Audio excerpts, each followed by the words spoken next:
Hi and welcome to my wee channel, The Kilted Cyclist. Today's video is Linlithgow, and it does take in the palace and the loch as well.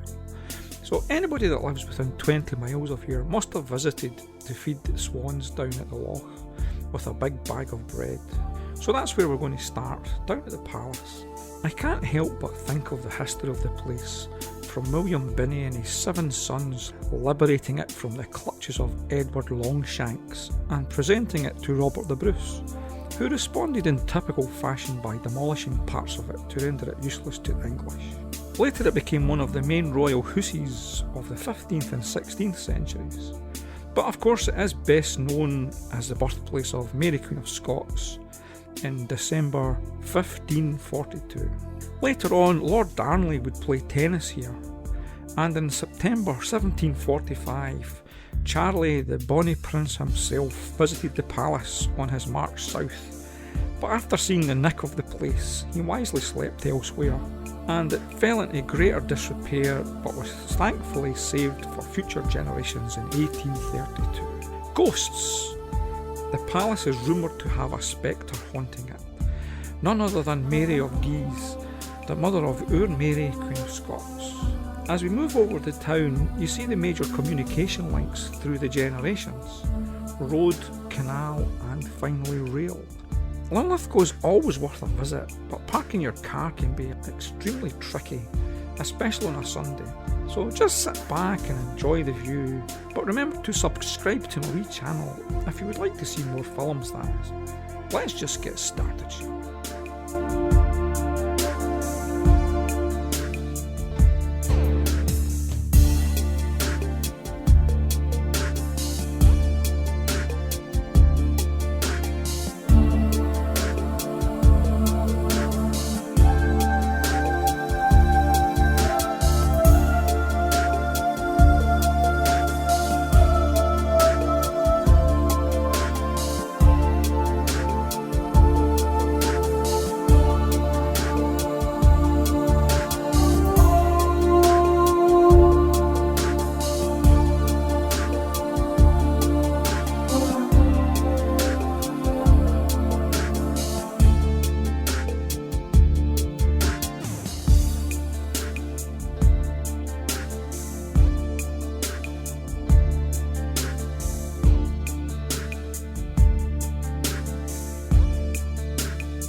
Well, that's it for this one. Hope you enjoyed it. It was great seeing Linlithgow from the air.